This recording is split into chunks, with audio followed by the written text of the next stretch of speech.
See the girl in the video? Success is what they say. She's talking confidently. Should you think a She person does not seem like कि and taste the mock test? ये लड़की जो है कभी life में बोलने से भी डरती होगी इंग्लिश में. That's me. Yup, it's me. So I recently did that. I recently could be a part of something like this. Yes, this is real. This is what life after IIM becomes.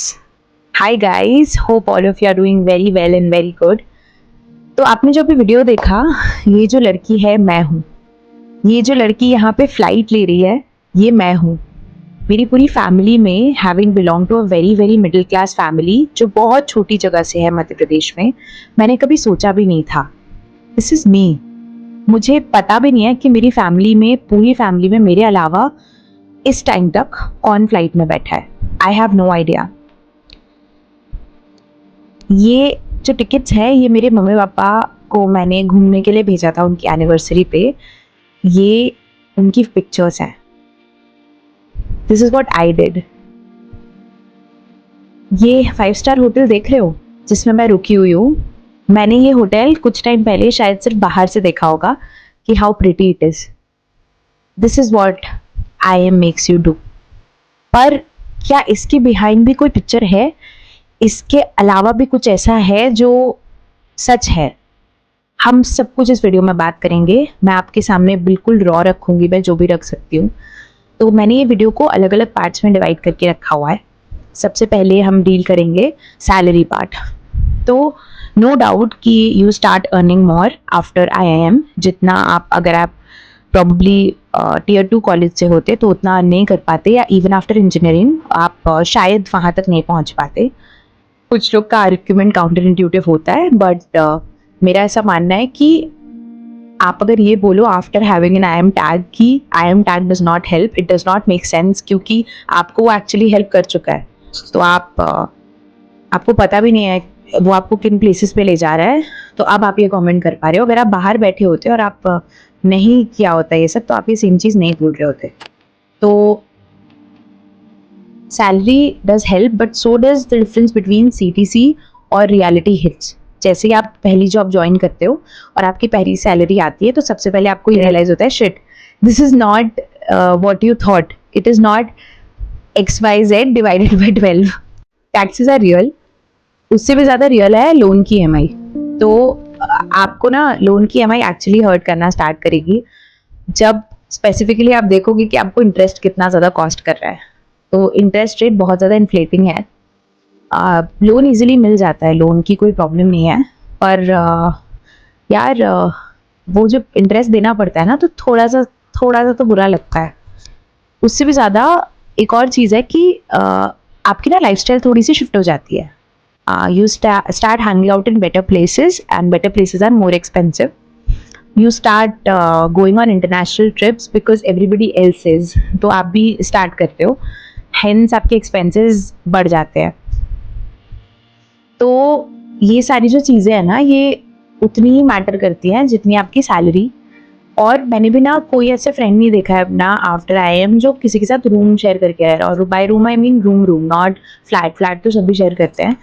तो वो cost भी अलग है, क्योंकि आप mostly जो friends हैं सारे वो इधर मुंबई में और बैंगलोर में हैं, सारे IIM फोक्स.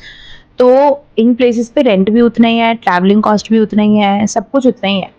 तो आपको समझना पड़ेगा कि आपके एक्सपेंसेस भी उतने ही बढ़ जाते हैं. मोस्ट ऑफ द फ्रेंड्स जो 2 साल बाद शादी करना स्टार्ट कर देते हैं आफ्टर IIM, तो कुछ लोग अपने पार्टनर से जो IIM में होते हैं उनसे शादी कर रहे हैं, कुछ लोग अलग सेटअप में शादी कर रहे हैं. तो along with that आपके एक्सपेंसेस भी बढ़ जाएंगे. You will also think of buying a car after 1 or 2 years in an MBA. बहुत ज़्यादा कॉमन हो जाता है ये सब. तो आपको ना बहुत ज़्यादा फाइनेंशियल प्लानिंग लगेगी. आपको बहुत डिटैच होना पड़ेगा from all these things materialistic, कि आपको क्या एक्चुअली चाहिए, do you actually need it. तो वो क्वेश्चन पूछना ना बहुत ज़्यादा इंपॉर्टेंट बन जाता है. और फाइनेंशियल प्लानिंग के बारे में बात करना और भी ज़्यादा important. You should not just talk about कि आपने क्या खरीदा, you should also talk about कि आपने किस में इन्वेस्ट किया. तो आपको वो डिसिप्लिन बिल्ड करना बहुत ज़्यादा इंपॉर्टेंट है. तो मेरी advice to all the people कि your standard does increase, but आपको ना थोड़ा सा फाइनेंशियल प्लानिंग करना पड़ेगा, और उससे भी ज़्यादा आप थोड़ा रियलिटी समझिए। आप जो वीडियो मैंने डाला है वो देख के ना एक बार समझिए कि एक्चुअल सैलरी और जो CTC बोलते हैं उसमें कितना डिफरेंस है। हमारे कॉलेज में ऐसी भी कंपनीज आई थी जिनका 4 लाख ज्वाइनिंग बोनस ही था। तो आप समझ रहे हो, अगर आपका CTC 20 का है, 4 लाख ज्वाइनिंग बोनस है, 2-3 लाख का आपका लेट्स से जो ईयर एंड बोनस हो गया, तो फिर सैलरी तो सिर्फ 13-14 लाख की बची ना। तो ये सब आपको समझना है थोड़ा सा कि कंपनी का CTC कैसे डिवाइडेड है, और ये कैसे पता चलेगा। अगर आपका प्लेसकॉम नहीं बता रहा है तो आप ना उस कंपनी के पास्ट एम्प्लॉय से लिंक्डइन पे कनेक्ट कर लीजिए। तो इससे आपको समझ आएगा कि एक्चुअली क्या सिचुएशन है। अब आते हैं नंबर 2 पे। तो फाइनेंस के बारे में तो हमने बात कर ली। अब ना ये जो है टॉपिक, ये है कि आपको ग्रोथ अपॉर्चुनिटीज बहुत मिलती हैं। You walk into rooms you never thought you would. जैसे मैंने शुरू में बताया, स्टे एट होटल्स एक्सेट्रा, सब कुछ बहुत सॉर्टेड है। आप इंटरनेशनल ट्रिप्स पे भी जाओगे। लेकिन सबसे बड़ी बात यह है कि इतना ही ऑफिस पॉलिटिक्स भी होता है। तो ये आपको कोई नहीं सिखाएगा कि इससे कैसे बचना है या इसमें कैसे इन्वॉल्व होना है और क्या राइट स्पॉट है। ये आपको खुद ही अपने स्किल से सीखना पड़ेगा। तो ये भी एक पार्ट है जो सच है। उतना ही कई सारे फ्रेंड्स हैं जो who are not getting promoted on time, who are much very very talented. मतलब क्योंकि आप IIM में उनके साथ रहे हो तो आप समझते हो कि वो बहुत टैलेंटेड हैं, बट वो प्रमोट ही नहीं हो रहे हैं, वो जॉब चेंज नहीं कर पा रहे हैं। तो ये सब जो चीज़ें हैं, ये सब आपको सीखनी पड़ेंगी आफ्टर रियलिटी हिट्स यू। तो ये चीज़ समझिए, जब आप अपनी पहली जॉब में जाएंगे ना, तो आप समझिए कि हाँ, ये ऐसे करना है, ये the trick to do this is here. तो उसके लिए आपको खुद को समझना बहुत ज़्यादा इंपॉर्टेंट है। Don't be dumb, be very smart to do this things. ऐसे नहीं कि मैंने लिटरली कहीं पे कोट पढ़ा था कि either you are a victim of politics or you are a part of it, so choose where you lie। तो ये सब ना आपको ट्रिक्स एंड टिप्स समझनी पड़ेंगी। कोई आपको बैठ के नहीं बताएगा। हर ऑफिस अलग होता है, हर सिचुएशन अलग होती है।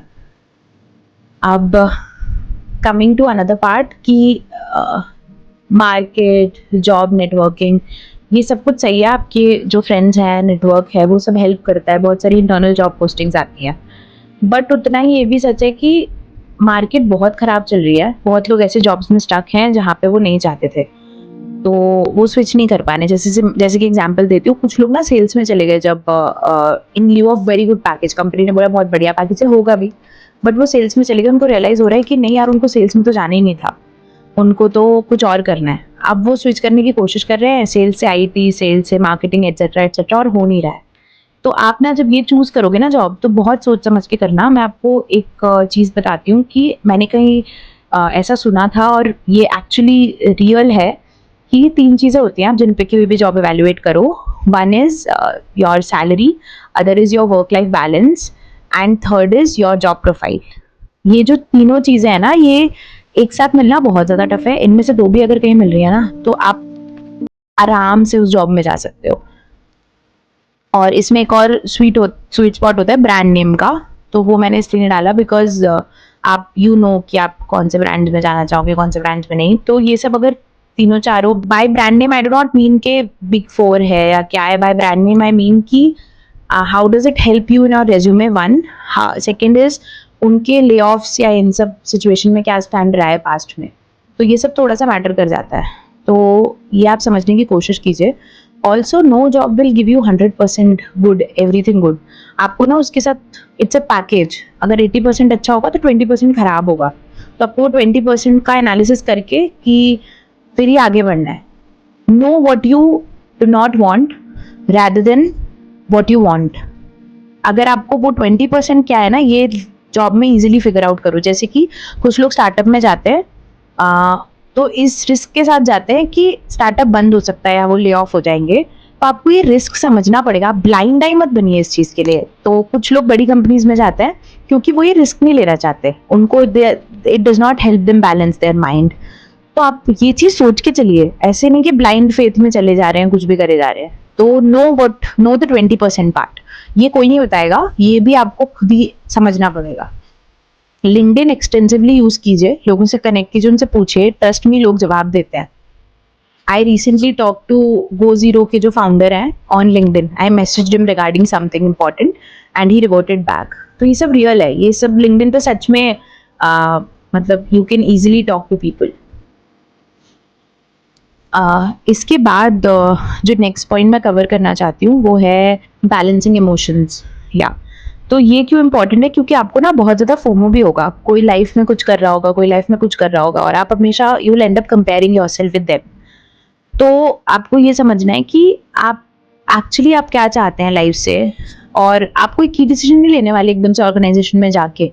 आपको अपना स्वीट टाइम कंप्लीट करना ही पड़ेगा, उसका कोई सोल्यूशन नहीं है. तो ये जो चीज़ें हैं ना, ये बहुत ज़्यादा अंडरस्टेटेड है. कोई बात नहीं करता इसके बारे में.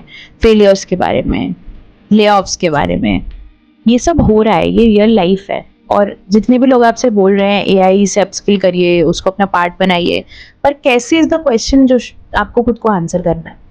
तो अपने ऑप्शंस एवेल्युएट कर लीजिए एंड डू नॉट फील कि अभी जो हो रहा है लाइफ में वो आगे चल के वैसे ही होगा कि मैं मॉक में मेरे मार्क्स नहीं आए तो मैं आगे चल के मार्क्स ला ही नहीं सकता. ऐसा नहीं होता. मेरे मॉक में ना LRDI में 60 परसेंटाइल 70 परसेंटाइल से ऊपर कभी नहीं आए and I ended up scoring 99 percentile in LRDI. तो the sum of all matters than the sum of just parts, ये याद रखना. बाकी तो आपकी लाइफ चेंज होगी. आप प्रिपेयर कीजिए, हैव फेथ. और कोई भी गाइडेंस चाहिए हो, कुछ भी चाहिए हो, जस्ट मैसेज मी और या फिर कमेंट कर दीजिए. मैं सारे कमेंट्स पढ़ती हूँ, सब कुछ आंसर करती हूँ. पर प्लीज़ सब्सक्राइब करिए बिकॉज वही मुझे मोटिवेट करता है टू मेक मोर वीडियोज़. तो that's it. Thank you. Bye bye.